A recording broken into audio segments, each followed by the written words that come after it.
자, 문제 21번. 고든 원관 속의 흐름이 측류일 때에 대한 설명으로 올바른 것은? 자, 보세요. 지금 이 문제 같은 경우는 지금 전단 응력에 대한 문제입니다. 전단 응력. 자, 그냥 그림을 한번 그리면서 설명을 드리도록 할게요. 자, 지금 고든 원관 속의 흐름이라고 했습니다. 고든 원관. 자, 배관을 이렇게 한번 그려보죠. 자, 배관을 이제 그렸을 때, 요 가운데가 지금 이제 관의 중심이에요. 여기 가운데, 여기가 이제 관의 중심입니다. 여기가, 자, 관의 중심이 되는데, 자, 일단 지금 보기 1번을 보시면 전단 응력이 벽면에서는 0이고 중심까지 직선적으로 변한다. 지금 전단 응력입니다. 응력. 그러면 지금 이 벽이랑 이 배관 중심이랑 비교했을 때, 자, 어디가 마찰이 더 심하겠어요? 마찰은 당연히 이 배관 벽면일 때가 마찰이 제일 크겠죠. 그래서 전단 응력은 이 중심으로 올 때가 제일 작은 거예요. 그러니까 벽면으로 갈수록 전단 응력이 커지는 거죠. 왜? 마찰이 그만큼 더 많아지기 때문에. 그래서 1번은 틀린 거고요. 2번에 전단 응력이 자, 중심을 최고점으로 하는 포물선의 형태를 갖는다? 이건 아니죠. 그러니까 중심을 최고점으로 하는 포물선을 갖는 것은 바로 속도입니다. 속도. 예, 속도 분포가 그런 거죠. 속도가 이제 중심일 때가 속도가 제일 빠른 거예요. 왜? 마찰이 제일 적은 부분이기 때문에. 자, 틀렸고요. 3번. 전단 응력이 중심에서 0이고 중심으로부터 벽면까지 직선적으로 증가한다. 이게 맞는 거죠. 그러니까 전단 응력은 이 배관 중심에서가 0이고요. 벽면 쪽으로 갈수록 직선적으로 증가하는 거예요. 그래서 3번이 맞습니다. 자, 4번에 전단 응력이 전단면에 걸쳐 일정하지 않죠. 그러니까 벽면으로 갈수록 전단 응력이 더 커지는 거예요. 그래서 옳게 설명된 것은 3번이 되겠습니다. 자, 다음 22번. 회전수 1000rpm 그리고 전향정 60m에서 0.12 세제곱미터/s의 물을 배출하는 펌프의 축동력이 100kW이다. 이 펌프와 상사인 펌프가 크기가 3배이면서 500rpm으로 운전될 때의 축동력을 구하면 몇 kW인가? 자, 이 문제 같은 경우에는 펌프의 상사 법칙을 물어본 겁니다. 자, 그 상사 법칙 3가지 중에서 바로 축동력에 관한 법칙인 거죠. 축동력. 자, 한번 공식을 한번 써보도록 할게요.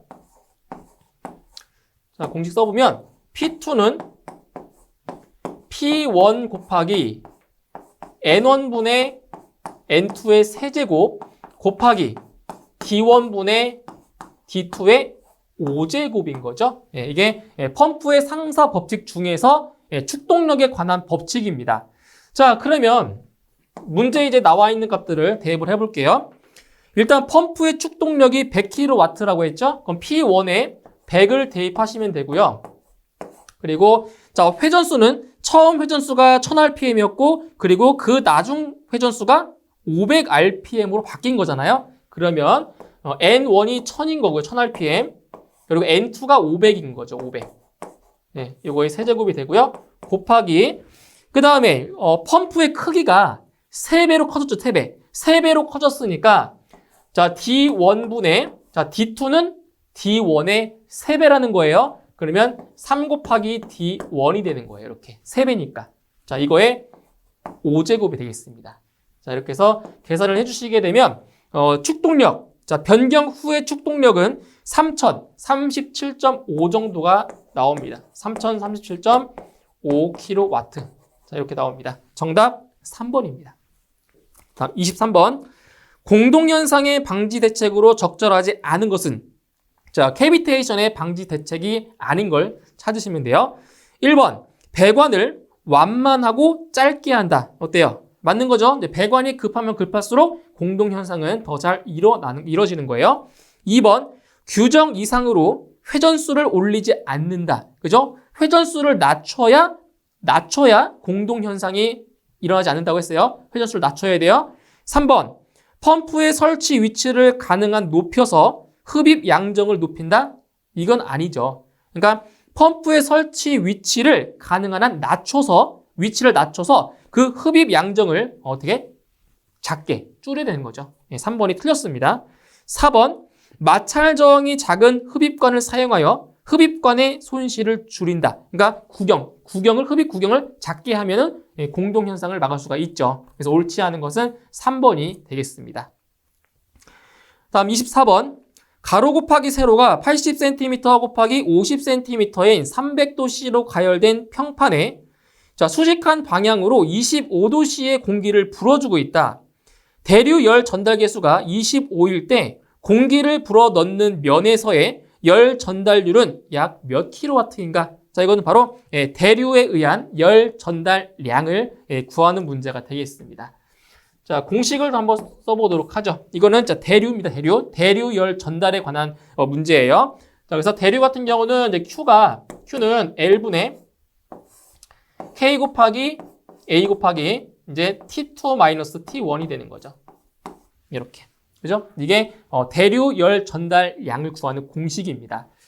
자, 이제 문제에 나와 있는 값들을 이제 대입을 해볼 건데, 지금 여기서 L이라고 하는 거는 두께예요, 두께. 자, 두께인데, 문제의 두께에 대한 언급이 없죠? 언급이 없으니까 이 L 값은 무시하고 계산할 겁니다. 문제에 안 나왔기 때문에. 자, K 값. K가 뭐냐? 대류 열 전달 계수예요. 문제에 5라고 나왔죠? 열 전달 계수, 대류 열 전달 계수 25 곱하기, 자, A는 면적입니다, 면적. 지금 가로 곱하기 세로가 80cm 곱하기 50cm죠? 근데 이 단위를 미터로 바꾸셔야 돼요, 미터. 그러면 80cm니까 0.8m고요. 50cm는 0.5m죠? 자, 단위를 미터로 바꾸셔야 됩니다, 단위를. 자, 그리고 곱하기 지금 300도씨로 가열된 평판에 25도씨의 공기를 불어 넣은 거죠? 그럼 온도차는 얼마가 돼요? 300도에서 25도를 빼주면 되는 거죠. 온도차. 그죠? 온도차. 300-25. 이렇게 해서 자, 계산을 해주시게 되면 이게 2750이 나와요. 2750의 단위는 와트고요. 근데 문제에서 물어본 단위는 킬로와트. 킬로와트로 물어봤기 때문에 이거는 2.75 킬로와트가 되는 겁니다. 이렇게 답을 구하셔야 돼요. 정답은 2번에 정답이 있네요. 다음 25번. 전향정이 60m이고 양수량이 초당 0.032 세제곱미터인 원심 펌프의 축동력이 22.4kW이다. 이 펌프의 효율은 얼마인가? 자, 펌프의 효율을 물어봤습니다. 자, 그러면 축동력을 구하는 공식을 알아야 되겠죠? 축동력 구하는 공식. 자, P는 2타분의 9.8 QH죠. 그러니까 축동력은 전달계수가 없는 거잖아요. 전달계수가 무시된, 제외된 동력을 축동력이라고 합니다. 자, 그러면 이 식에서 이제 구하고자 하는 게 펌프의 효율, 이 2타를 구하는 거잖아요. 그럼 이 두 개만 자리를 바꾸면 돼요. 응? 자리를 바꿔주면 펌프의 효율은 P분의 9.8 QH가 됩니다. 이렇게. 그 효율 구할 수가 있어요. 자, 대입을 해보죠. 자, 펌프의 축동력이 얼마냐, 축동력. 축동력이 22.4kW예요. 22.4kW고요. 9.8 곱하기, 자, 여기서 9.8은 바로 물의 비중량이에요. 물의 비중량. 자, 그 다음에 양수량. 양수량이 초당 0.032래요. 초당 0.032. 그러면 0.032 들어가면 되겠죠? 근데 여기서 중요한 거는 이 유량의 단위가, 세제곱미터 퍼 세크예요, 세크. 그래서 바로 이 값을 대입하셔도 됩니다. 단위 똑같으니까. 자, 그리고 전향정이 60m래요. 전향정 60m. 이렇게 해서 자, 계산을 하면 이게 0.84 정도가 나옵니다. 0.84. 근데 문제에서는 지금 퍼센테이지로 물어봤기 때문에 여기에다가 곱하기 100을 하면 되겠죠? 따라서 펌프의 효율은 얼마다? 84% 정도가 되는 걸 알 수 있는 거죠. 정답 2번입니다. 다음 26번. 지름 200mm의 수평 원관 내를 어떤 액체가 층류로 흐를 때 압력 강하가 90kPa이다. 관 벽에서의 전단 응력은 몇 파스칼인가? 단, 관의 길이는 30m라고 했네요. 자, 보실게요. 자, 문제에서 무엇을 구하는 거냐면 전단 응력을 구하는 거예요. 전단 응력. 자, 전단 응력 타워는 L분의 자, 분자에 들어가는 게 바로 압력차입니다. 압력차. 그러니까 PA-PB로 쓸게요. 자, 압력차고요. 곱하기 2분의 R. 이게 바로 전단 응력을 구하는 공식이에요. 전단 응력. 자, 그럼 문제에 나와 있는 조건을 자, 값들을 다 대입을 해볼게요. 자, 여기서 요 L이라고 하는 값은 관의 길이에요. 근데 관의 길이가 지금 30m라고 했죠? 그럼 여기는 분모는 30이 들어가면 되고요. 그리고 PA-PB는 압력차. 근데 압력 강화가 얼마래요? 90kPa. 그러니까 여기는 90kPa이니까 90 곱하기 10의 3승을 넣는 겁니다. 왜? 키로니까 파스칼로 바꾼 것 뿐이에요. 그래서 90 곱하기 10의 3승을 넣은 겁니다. 자, 곱하기 2분의, 자, 여기서 R이라고 하는 건 뭐냐? R은 배관의 반지름이에요, 반지름. 배관의 반경. 자, 반경인데, 지금 지름이 얼마래요, 지름이 200mm래요. 직경이 200mm예요. 그럼 200mm면 0.2m고, 그럼 반경은 0.2m의 절반이니까 0.1m인 거죠. 그래서 이 아래에 들어가는 값은 0.1m가 들어가는 거예요. 직경이 아니고 반경이 들어가는 거죠. 반경. 자, 이렇게 해서 계산을 하시게 되면, 자, 이 값이 얼마 나오냐? 150이 나옵니다. 150 파스칼. 네. 이렇게 해서 전단 응력은 150 파스칼이 나오게 되는 거죠. 정답 3번이에요. 자, 다음 27번. 어떤 유체 2세제곱미터의 무게가 18,000N일 때 이 유체의 비중은 약 얼마인가? 자, 유체의 비중을 물어봤어요. 자, 그러면 제일 먼저 뭘 구하냐? 지금 이 유체의 부피가 나왔어요. 그리고 무게가 나왔어요, 무게. 그럼 뭘 구할 수 있냐? 이 유체의 부피와 무게로 구할 수 있는 건 바로 이 유체의 비중량을 구할 수 있는 거죠. 비중량. 자, 이거죠. 자, 보세요. 지금 어떤 공식이 있냐면, 자, 물체의 무게는 비중량 곱하기 최적이에요, 최적. 다시. 자, 어떤 물체의 무게는 비중량 곱하기 최적이에요, 최적. 그러면 이 식에서 비중량 값만은 최적분의 무게로 구할 수가 있는 거죠.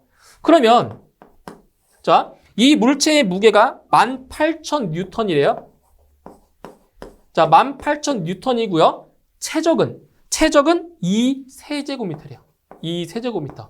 그럼 얼마 나와요, 이거? 9,000N/세제곱미터죠? 그러니까 이 유체의 비중량이 9,000N/세제곱미터래요. 자, 그러면 이 유체의 비중은 어떻게 구하냐? 비중. 자, 이 공식 있죠? 자, 보세요. 자, 어떤 유체의 비중량은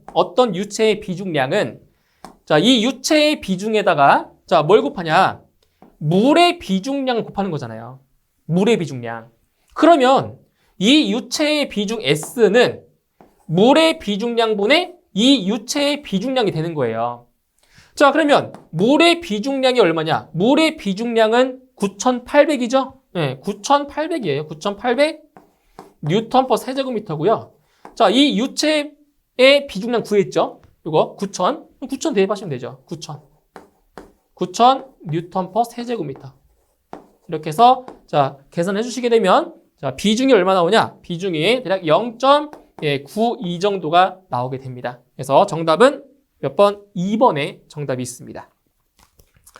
다음 28번. 부차적 손실계수가 4인 밸브를 마찰계수가 0.035이고 관 지름이 3cm인 관으로 환산한다면 관의 상당 길이는 약 몇 미터인가? 자, 이거는 공식 하나만 알고 있으면 쉽게 구할 수 있는 문제예요. 자, 보시면 등가 길이, 관의 상당 길이 L2는 자, 어떻게 구하냐? F분의 KD로 구할 수가 있는 거죠. 그래서 요 F라고 하는 거는 관 마찰 개수고요. 요 K는 부차적 손실, 그리고 요 D는 관의 직경입니다. 그대로 대입만 하시면 돼요. 자, 문제에서 관의 마찰 개수가 0.035라고 했죠? 0.035분의 자, 부차적 손실 개수가 4래요. 부차적 손실 개수 4에다가 자, 관 직경은 얼마라고요? 3cm. 3cm인데 단위를 바꿔야 돼요. 미터로 바꿔야 됩니다. 그러면 0.03m죠. 이렇게. 그래서 계산해 주시게 되면 상당 길이, 관의 상당 길이는 대략 3.43m가 나오게 되는 거죠. 이렇게. 그래서 정답은 3번에 정답이 있습니다. 자, 문제 29번. 영하 15도씨의 R134A 냉매 포화액의 엔탈피는 151.1kJ/kg, 같은 온도에서 포화 증기의 엔탈피는 389.6kJ/kg이다. 증기 압축식 냉동 시스템에서 팽창 밸브 직전의 액의 엔탈피가 237.5kJ/kg이고 팽창 밸브를 통과한 후 냉매의 건도를 구하라고 했습니다. 냉매의 건도를 구하는 거예요. 자, 일단 기본적인 공식을 하나 짚고 넘어가죠. 자, 어떤 공식이냐? H는 HF 플러스 X에다가 X, MX죠? M은 이제 질량입니다. 질량. MX. 자, 질량 MX 곱하기 그리고 여기에다 HG-HF입니다. HG-HF. 자, 이 식에서 무엇을 구하는 거냐? 바로 여기 있는 건도 X. X의 값을 구하는 거예요. 건도. 자, 그러면 이 식을 이제 변형을 시켜서 X, 건도 X의 값을 구하는 식으로 만들면 자, 어떻게 되나 보세요. X는 이렇게 되죠. 요 HF를 이항시켜요. 이항시켜버리면 H-HF가 되는 거죠. 이항시켰어요. 그리고 요 MX, HG-HF 다 곱해져 있잖아요. 곱해져 있으니까 나눠줘야 돼요. M 그리고 HG-HF 이렇게 식이 만들어지죠. 네, 이건 만들 수 있어야 돼요. 이 식은 이렇게 변형하는 거, 네, 이 정도는 할 수 있어야 되죠. 자, 그런 다음에 이제 문제에 나와 있는 값들을 자 대입을 하시면 돼요. 자, 여기 M. 자, M이라고 하는 값은 이제 질량인데 여기 질량이 안 나왔어요. 안 나왔으니까 1kg으로 놓죠. 1kg을 놓고요. 자, 여기 HG. 자, HG가 뭐냐? 포화 증기의 엔탈피예요. 포화 증기 엔탈피. 자, 얼마냐? 포화 증기의 엔탈피가 389.6로 나왔죠?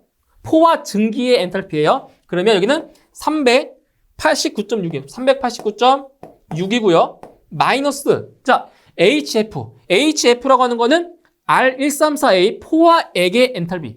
포화액의 엔탈피입니다. 자, 얼마라고 나왔냐면 151.1이래요. 151.1. 자, 이렇게 됐고요. 그 다음, 요 H.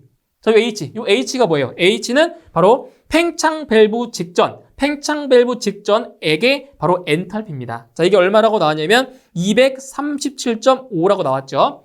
237.5라고 나왔고요. 마이너스 HF. 여기 있죠? 151.1. 네, 이걸 계산하시는 거예요. 계산하시게 되면 자, X의 값이 얼마 나오냐? X의 값이 대략적으로 0.36 정도가 나옵니다. 그래서 건도 X는 0.36이 됨을 알 수가 있는 거죠. 정답 3번입니다. 자, 다음 문제 30번. 밑면이 3m 곱하기 5m인 물탱크에 물이 5m 깊이로 채워져 있을 때 밑면에 작용하는 물에 의한 힘은 몇 kN인가? 단, 물의 비중량은 9,800N/세제곱미터라고 했습니다. 자, 그러면 자, 그림을 한번 그려보도록 할게요. 자, 어떤 수조냐면은 자, 이런 수조가 이렇게 있어요. 자, 수조가 있는데 자, 여기 이 수조에 물을 채운 거죠. 자, 이렇게 물을 채웠어요. 이렇게 물을 채워서 여기 안에 자, 이 안에 지금 물이 차 있는 거예요. 자, 얼만큼의 높이로 차여 있냐? 높이가 지금 5m만큼 물이 차여 있는 거예요. 5m. 자, 5m만큼 차여져 있는 거고요.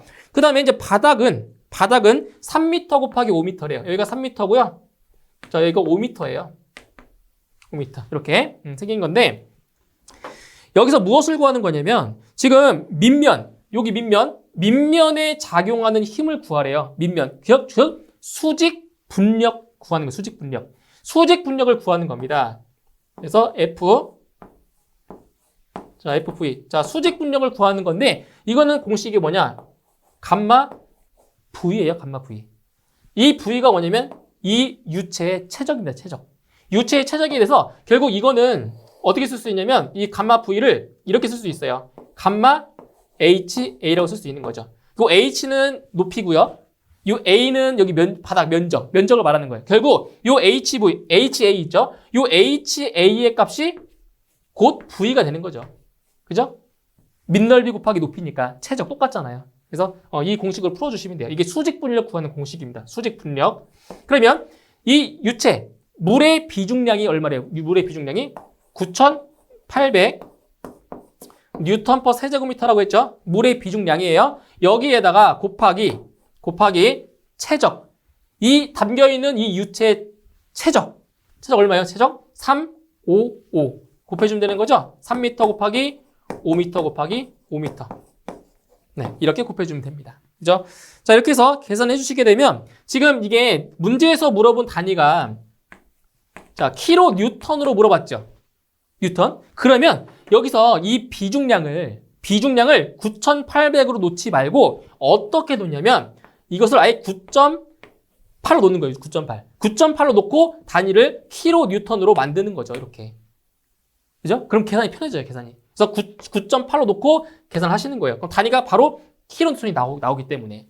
자, 이렇게 해서 곱해 주시게 되면 자, 이 값이 대략 735 정도가 나옵니다. 735 단위가 바로 킬로 뉴턴 되는 거죠. 이렇게. 그죠? 이렇게 해서 정답은 4번의 정답이 자, 있습니다.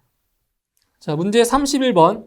자, 단단한 탱크 속에 300kPa 0도씨의 이상기체가 들어있다. 이것을 100도씨까지 가열하였을 때 압력 상승은 약 몇 kPa인가? 자, 보세요. 일단 이게 그 단단한 탱크 속에 이상기체가 담겨 있다고 했어요. 자, 일단 이 문제 같은 경우는 보일 샤를의 법칙을 한번 적용을 해보도록 할게요. 자, 보세요. 자, 보일 샤를의 법칙입니다. 자, T1분의 자, P1 곱하기 V1은 T2분의 P2 곱하기 V2. 이게 뭐라고요? 보일 샤를의 법칙입니다. 자, 그런데 문제에서 지금 탱크가 단단하대요. 단단해요. 그럼 이 탱크가 움직여요? 안 움직여요? 막 찌그러지지 않잖아요. 단단하기 때문에. 그럼 결국 이 V1과 V2의 값이 같다는 거예요. 최적이 일정하다는 거죠. 왜? 단단한 탱크이기 때문에. 그래서 이 양변에 있는 V1과 V2를 지울 거예요. 같은 값이니까. 그죠? 최적이 일정하다라고 보시면 돼요. 최적. 자, 그때 이제 식이 어떻게 만들어지냐? 이제 T1분의 P1은 T2분의 P2 이런 식으로 만들어진 거예요. 근데 이제 문제에서 구하고자 하는 게 뭐냐? 문제에서 구하고자 하는 것이 바로 이 P2의 값을 우리가 알고 싶은 거예요. P2의 값을.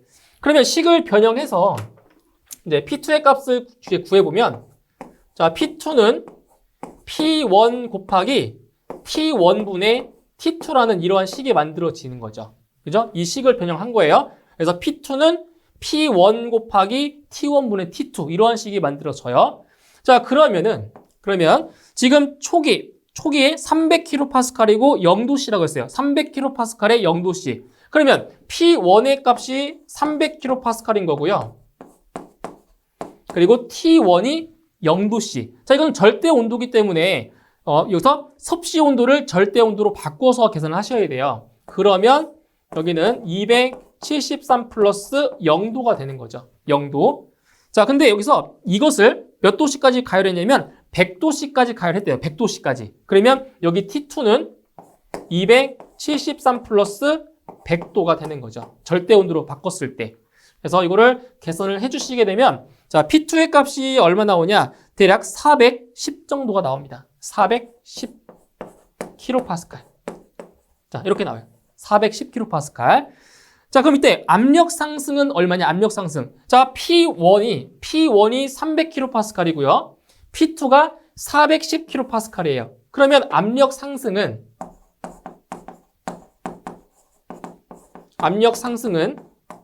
P2에서 P1을 빼주면 되는 거죠. 그죠? P2에서 P1을 빼주면 돼요. 그래서 압력 상승은 얼만큼 되냐?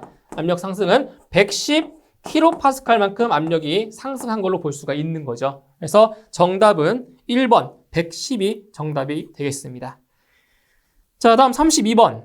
다음 중 동력의 단위가 아닌 것은? 자, 동력의 단위입니다. 동력. 자, 이번 단위에 대한 문제인데 보세요. 동력의 단위. 자, 우리가 알고 있는 이제 기본적인 동력의 단위가 뭐가 있냐면 바로 첫 번째로 와트. 와트라는 것이 있죠. 와트가 동력의 단위, 기본적인 동력의 단위입니다. 그리고 이 와트 말고도 또 어떤 게 있었냐면 줄, per sec. 그죠? 예, 줄 per sec도 이게 와트의 단위가 되는 거죠. 그래서 우리가 알고 있었던 게 뭐가 있냐면, 이 와트세크가 뭐예요? 이게 줄이에요, 줄. 그래서 여기서 와트는 줄 per sec가 되는 거죠. 그래서 같은 맥락으로 보시면 돼요. 자, 그리고 또 어떤 공식이냐면, 자, 1줄은 뉴턴 곱하기 미터였죠. 그죠? 줄은 뉴턴 곱하기 미터예요. 그러면 여기 줄에다가 줄 대신에 뉴턴 미터를 넣을 수 있잖아요. 그럼 어떤 식이 돼요? 이거는 뉴턴 곱하기 미터 퍼 세크가 되는 거죠. 네, 이것도 동력의 단위가 돼요. 자, 그 다음에 여기서 뉴턴 미터 퍼 세크에서 지금 이 뉴턴은 중력 단위죠, 중력 단위. 이 중력 단위를 절대 단위로 바꾸면 또 다른 단위가 또 나와요. 자, 어떤 식이 있냐? 자, 뉴턴은 킬로그램 곱하기 미터 퍼 세크 제곱이라는 이러한 식도 있죠. 그렇죠? 그러면 여기 뉴턴에다가 이 식을 대입하는 거예요. 이 단위를. 예, 대입을 하는 거예요. 그러면 어떠한 단위가 나오냐? 자, 보세요. 이것도 나와요. 킬로그램 곱하기 미터 제곱이 되죠. 그리고 세크의 세제곱이 되는 거죠. 이렇게. 그렇죠? 그래서 지금 보시면은 이게 나오는데 지금 보기 3번에 단위가 뭐예요? 문제에 나온 게 킬로그램 곱하기 미터 제곱 퍼 세크 이렇게 나와 있죠? 그래서 이건 틀린 거예요. 이건 틀렸고 이렇게 써야 맞는 거예요. 그래서 옳지 않은 것은 3번이 틀린 거라고 볼 수 있습니다. 동력의 단위 이런 식으로 유추해낼 수가 있습니다. 자, 다음 33번. 그림과 같이 화살표 방향으로 물이 흐르고 있을 때 직경 100mm의 원관에 압력계와 피토관이 설치되어 있다. 압력계와 피토관의 지시바늘이 각각 400kPa과 410kPa를 나타내면 이 관 유동에서 유속은 얼마인가? 자, 여기 보세요. 자, 그림을 보시면 자, 지금 이 관 안에 자, 이러한 관 안에 자, 여기 압력계가 이렇게 하나가 자, 설치가 되어 있어요. 압력계가 하나 설치가 되어 있고요. 그리고 이제 피토관. 자, 피토관이 자, 이렇게 해서 이제 피토관이 하나가 또 설치가 되어 있는 그러한 형태인데 자, 이제 이렇게 표시가 되어 있죠. 그때 압력계의 지시치가 얼마냐? 400kPa이래요. 압력계는 400kPa인 거고요. 그 다음에 피토관의 지시바늘이 410kPa이래요.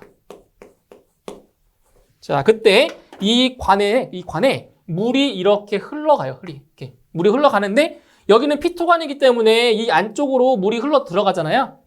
물의 압력에 의해서 이게 점점 수위가 높아진단 말이에요. 그러니까 유속이 빠르면 빠를수록 이 물 높이는 더 올라간단 말이죠. 그죠? 그러면 지금 자, 보시게 되면 자, 동압이라고 하는 거는 이 동자가 움직일 동자입니다. 동압은 전압에서 뭘 빼냐? 정압을 빼는 거예요. 그러니까 정압이라고 하는 거는 이제 이게 움직이지 않는 그런 압력을 말하는 거죠. 일정한 압력. 자, 정압 빼는 건데 지금 전압이 얼마냐? 전압이 400, 여기 410이죠. 410에서 정압 400kPa를 빼주는 거예요. 자, 그러면 동압이 얼마냐? 동압. 이 물이 움직여서 생긴 압력이잖아요. 물이 움직여서 흘러서 생긴 압력이란 말이에요. 그 압력이 바로 10kPa인 거예요. 10kPa. 이 물이 흘러서 생긴 압력을 말하는 거죠. 자, 그럼 이때 이 압력을 무엇으로 바꾸냐? 바로 수도로 바꿉니다. 수도. 높이 단위로 바꾸셔야 돼요. 자, 그러면 어떠한 관계식이 있냐? 바로 101.325kPa는 10.325kPa는 대략적으로 10.332m예요. 그러면 여기 나와 있는 10kPa를 이렇게 수도 단위로 만들 수가 있어요. 자, 그럼 얼마냐? 보시면 10kPa를 자, 환산시킬 때는 이렇게 하시면 돼요. 10kPa 나누기 101.325kPa 곱하기 10.332m가 됩니다. 이렇게 바꿔주시는 거예요. 그러면 자, 높이가 얼마냐? 수도가 1.02m가 돼요. 1.02m. 이렇게 나와요. 자, 이제 문제에서 무엇을 구하는 거냐? 구하는 거는 바로 이 관 유동에서 유속.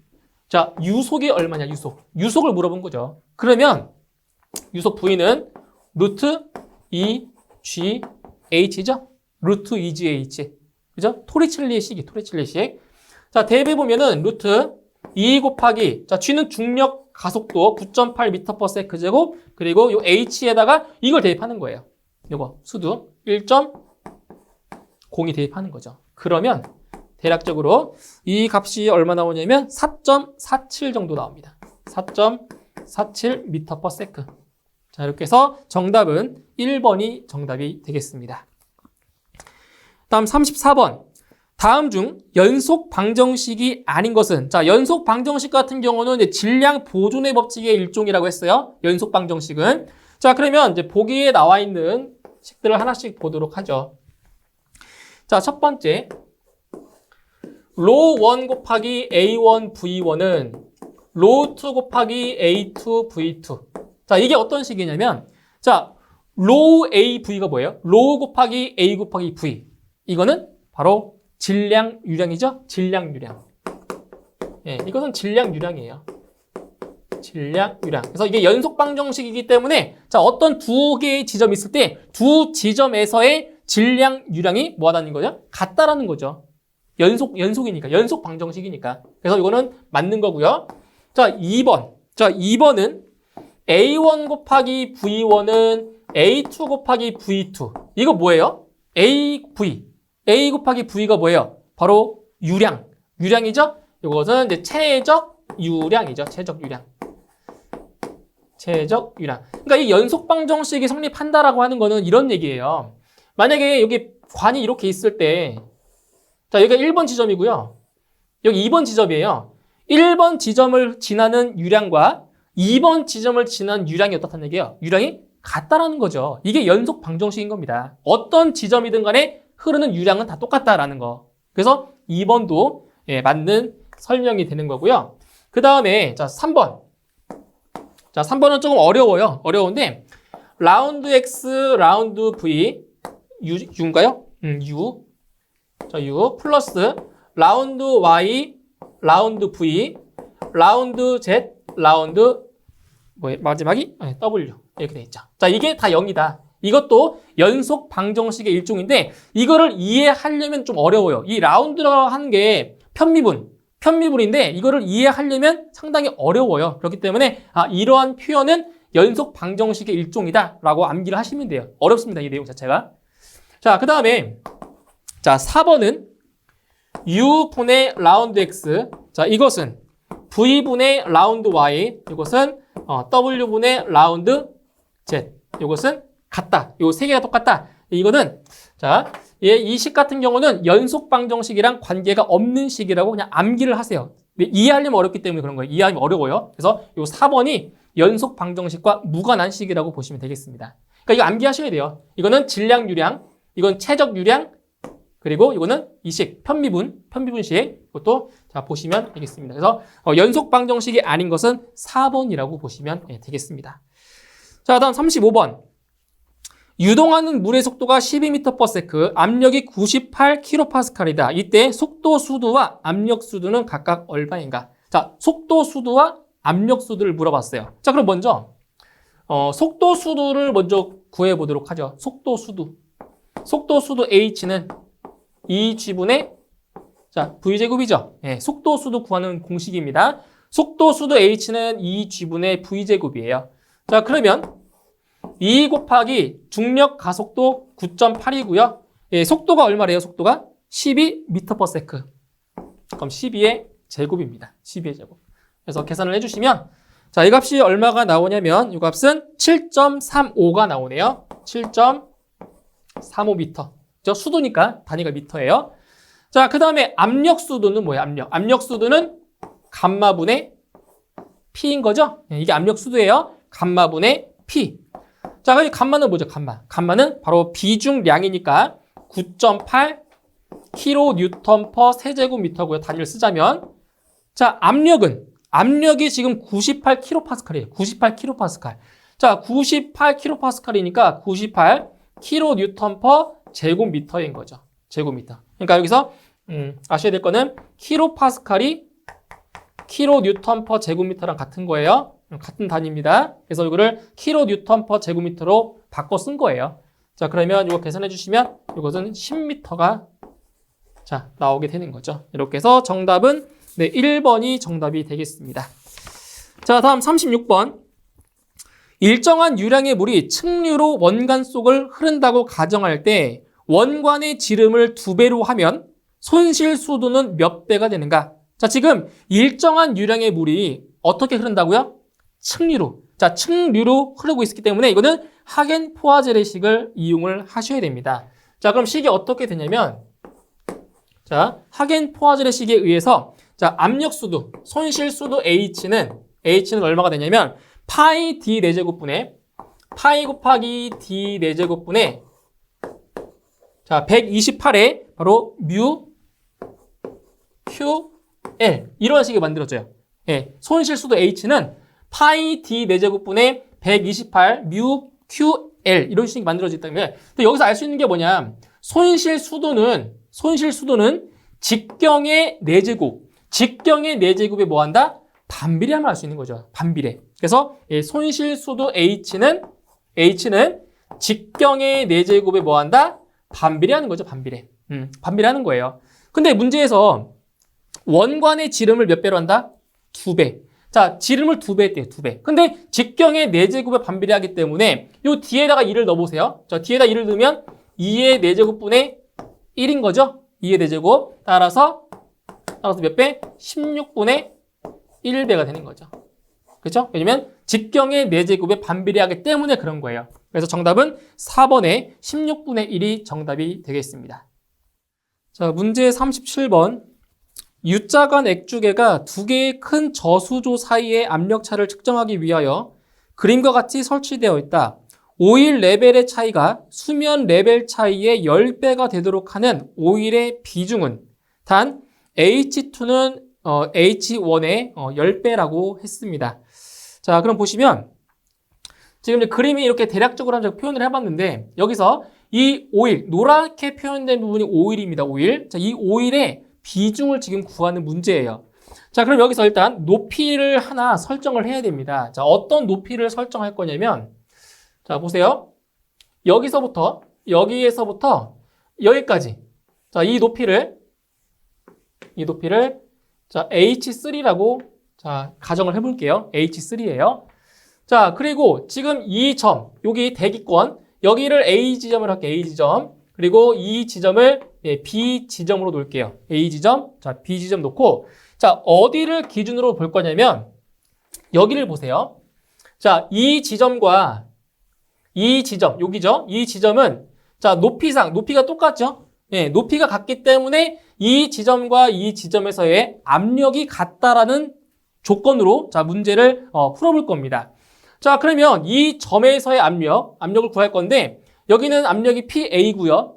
여기는 압력이 PB예요. PB. 그러면 이제 이 지점에서의 1번 이렇게 1번 지점에서의 압력을 먼저 구해 보도록 하죠. 1번 자, 압력이에요. 자, 여기 PA죠. PA. 자, 이렇게 아래쪽으로 내려올 때는 플러스고요. 위로 올라갈 때는 마이너스라고 보시면 돼요. 내려올 때는 플러스, 올라가는 건 마이너스예요. 자, 그러면 여기 A에서 이 밑으로 내려오고 있죠, 지금? 이렇게 내려오고 있잖아요. 자, 그럼 먼저 여기 H1만큼의 높이를 보죠. 근데 우리 압력을 구할 때 어떤 공식이 있었냐면 P는 감마 H라는 공식이 있었죠. 이 공식으로 식을 만드는 거예요.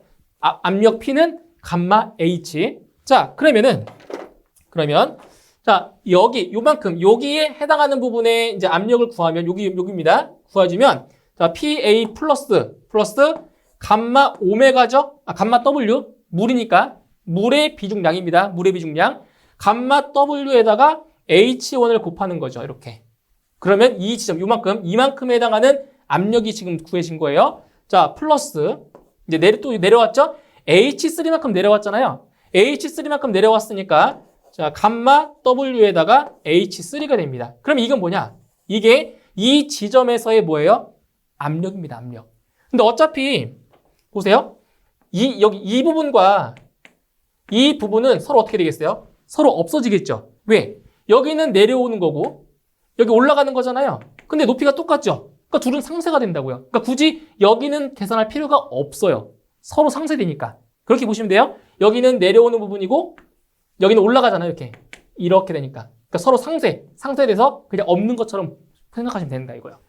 자, 그 다음에 이제 여기 이 지점을 2번 지점이라고 할게요. 2번 지점. 자, 이거 2번 지점. 자, 여기가 지금 1번이죠. 1번 지점이었고요. 자, 2번 지점의 압력을 구해보죠. 자, 여기가 B 지점이에요. B. 그럼 PB.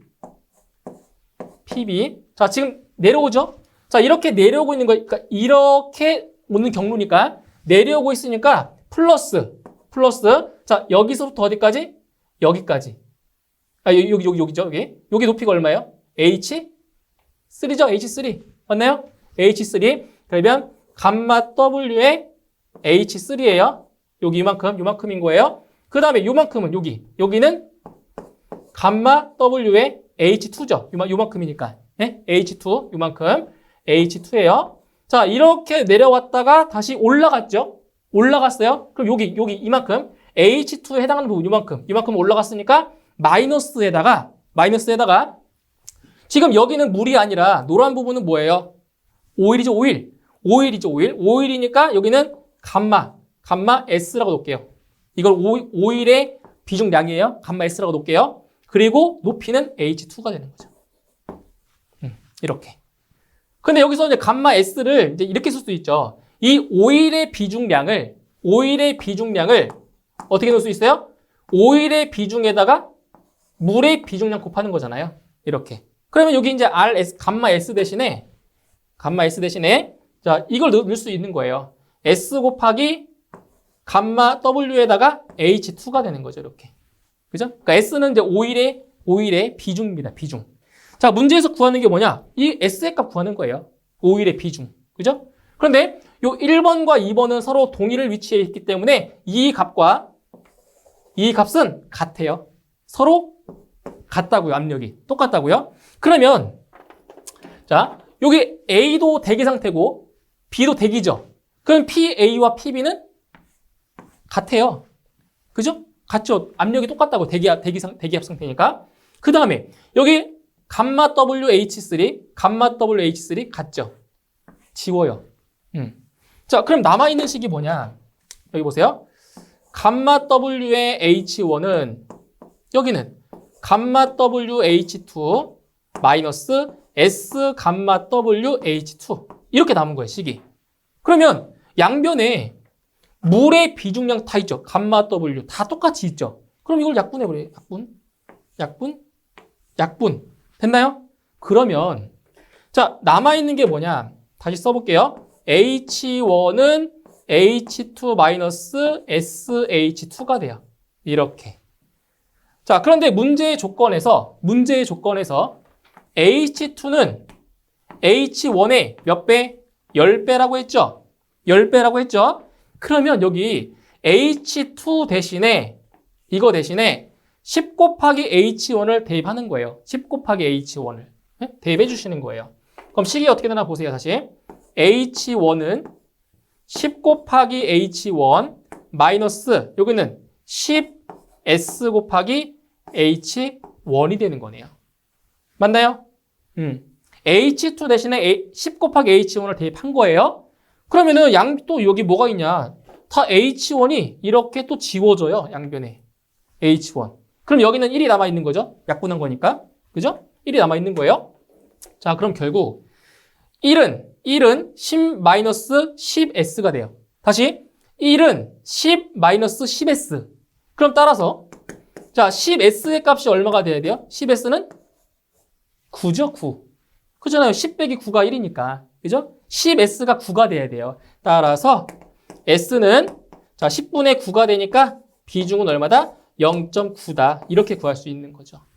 됐죠? 상당히 어렵죠, 문제. 어려워요. 그래서 이거 많이 풀어보셔야 됩니다. 이런 식으로 해서. 그래서 오일의 비중은 0.9가 됨을 알 수가 있습니다. 정답 3번이고요.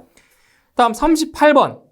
600켈빈의 고온 열원과 300켈빈의 저온 열원 사이에서 작동하는 카르노 사이클에 공급하는 열량이 사이클당 200kJ이라 할 때 한 사이클당 외부의 한 일을 구해라고 했습니다. 한 일을. 자, 외부의 한 일을 구하래요. 자, 그러면 자, 이런 공식 있죠. 자, 열 효율. 자, 열 효율은 자, 어떻게 구하냐? Q1분의 W를 구할 수가 있어요. 그러니까 여기서 Q1이라고 하는 거는 공급한 열. 자, 공급한 열이고요. W라고 하는 거는 외부의 한 일이에요. 외부의 한 일. 그러니까 내가 공급한 열에서 얼만큼의 일을 했냐? 이게 효율이잖아요. 그러니까 외부의 한 일이 많으면 많을수록 그만큼 효율이 높은 거잖아요. 그죠? 이런 거라고요. 그래서 효율은 Q1분의 W, 공급 열분의 외부의 한 일이 되는 거죠. 자, 그러면 여기서 이 열 효율은 또 어떻게 구할 수가 있냐면 1 마이너스 TH분의 TL로도 구할 수가 있어요. 이것도 열 효율을 구하는 공식이에요. 이걸 이용해서 이제 무엇을 구할 거냐?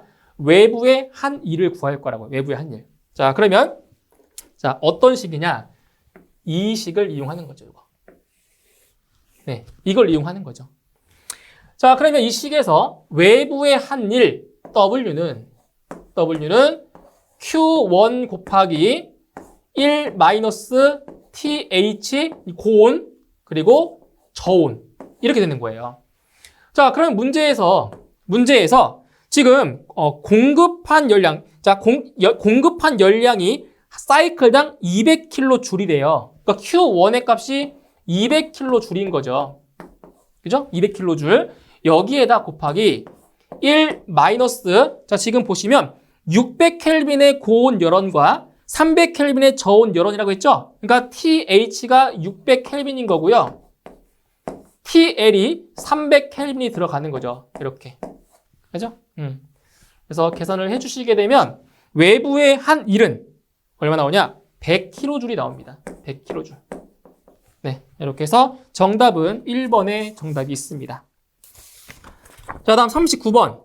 자, 어느 이상기체 10kg의 온도를 200도만큼 상승시키는 데 필요한 열량은 압력이 일정한 경우와 최적이 일정한 경우에 375kJ의 차이가 있다. 이 이상기체의 기체상수로 옳은 것은? 자, 기체상수를 구하는 건데, 자, 여기에서는 압력이 일정할 때의 열량과 그리고 최적이 일정할 때의 열량 차이가 나왔어요. 자, 그럼 어떻게 구하냐? 자, 이 공식을 일단 아셔야 돼요. 이렇게 해보죠. 자, 먼저 무엇을 구할 거냐면은, 자, 압력이 일정할 때의 열량, 그걸 QP라고 놓을게요. 압력이 일정할 때, 자, QP는, 자, 우리 왜 그 열량 구할 때, 자, 열량 구할 때 Q는 CMT. 이거 배웠죠? Q는 CMT. 자, 이거랑 똑같아요. 자, 압력이 일정할 때의 열량은 요 C는 비열인데 지금 압력이 일정하죠? 그러면 정압비열. 요 C의 자리는 정압비열이 들어가는 거예요. 정압비열. 그리고 M 곱하기 자, 델타 T가 들어가는 거죠. 이렇게. 그죠? 이게 QP입니다. 압력이 일정할 때의 열량이에요. 자, 그러면 최적이 일정할 때의 열량은 뭐겠어요? QV는, 그죠? 최적 일정한 거니까 QV는 바로 정적 비열 곱하기 M 델타 T가 되는 거죠. 이렇게. 그때 이 QP와 QV의 차이가 얼마래요? 차이가 375kJ이래요. 차이가. 그러면 QP-QV는 자, 여기에서 이거를 빼는 거죠. 자, 빼주면 식이 다시 쓸게요. 식을 CP M 델타 T 마이너스 CV M 델타 T가 됩니다. 자, 그럼 여기서 자, M 델타 T는 같은 값이잖아요. 같은 값이니까 묶어주세요. M 델타 T로 묶어주면 남는 거는 CP 마이너스 CV 이게 남단 말이에요. 근데 여기에서 자, 이게 뭐예요, 이게? 이게 뭐예요? 정압비열 빼기 정적비열. 이게 바로 기체상수죠, R값. 우리 이거 배웠잖아요. R은 CP-CV라고 배웠잖아요. 이거. 그죠? 그러니까 이게 기체상수예요, 이게. 그러면 우리가 구하려고 하는 기체상수값 R은 M 곱하기 델타 T 분의 뭐가 돼요? QP-QV가 되는 거죠. 이 식에서. 맞나요? 이렇게? 우리가 구하는 게 이거잖아요. R값. 상수. 자, 대입을 해보죠. 자, 일단 질량이 얼마래요, 질량? 질량이 10kg이라 했죠? 이산기체의 질량 10kg. 자, 10kg이고요. 그 다음에 온도는, 자, 온도가 지금 온도 차이가 얼마큼? 자, 200도만큼 올린대요. 200도만큼 올린다는 얘기는 온도 차가 200이라는 거죠. 200. 그러니까 여기는 200 켈빈이 되는 거죠. 그러니까 원래 이게 지금 문제에서는 잘 보세요. 200도씨만큼 올린다고 했죠. 근데 이거를 절대 온도로 바꿔도 200도는 어때요? 똑같죠, 간격이? 왜냐? 여기에다가 플러스 273을 해주는 건데, 자, 올라간 차이는 똑같은 거예요, 차이가. 그러니까 무슨 얘기냐면, 이만큼이, 보세요. 이만큼이 200도만큼 차이가 나는 거예요. 그죠? 근데 절대 온도로 바꾸면 이 값이 이만큼만 움직인 것 뿐이에요. 여기다 플러스 273을 더하는 거기 때문에 200도씨를 올리는 거는 결국 200켈빈 올리는 거랑 똑같다는 얘기죠.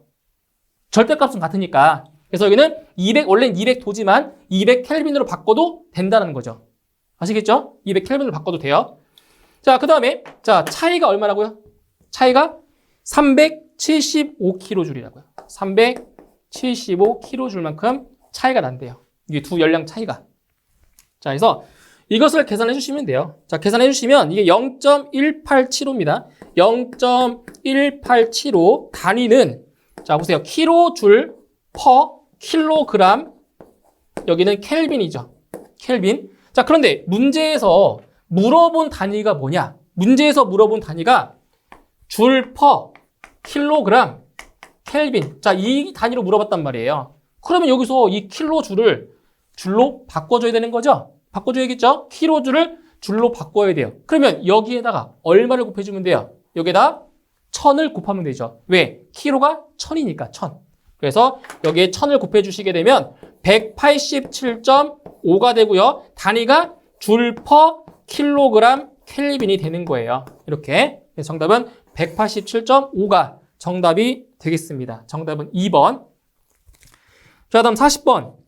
크기가 서로 다른 두 배관을 연결할 때 리듀서를 사용한다. 옳지 않은 내용은 무엇인가? 자, 리듀서 같은 경우는 배관의 구경이 다를 때 그 배관을 연결할 때 사용하는 것이 리듀서입니다. 리듀서. 그래서 리듀서 같은 경우는 이게, 자, 동시명이 있고 편시명이 있어요. 그러니까 동시명이라고 하는 건 뭐냐? 동시명은 이런 식으로, 자, 중심이 같은 거예요. 동심. 같은 거예요. 이런 식으로. 자, 이게 동심형이에요. 동시명. 자, 동시명이고요. 편시명은 편시명. 편심은 중심이 다른 거예요. 중심. 이렇게 생긴 거죠. 편심. 그러니까 동시명은 중심이 같아요. 이렇게. 같아요. 근데 편시명은 얘는 중심이 여기 있고 얘는 중심이 여기 있잖아요. 중심이 다른 거라고. 편심. 돌아가는 중심이 다른 거예요. 그래서 이거는 편시명. 자, 이게 이제 리듀서가 되는데, 자, 이 리듀서에 대한 설명 중 옳지 않은 걸 찾는 겁니다. 자, 1번. 리듀서는 동심형과 편심형이 있다. 그래서 동심형과 편심형 두 가지가 이렇게 있고요. 2번.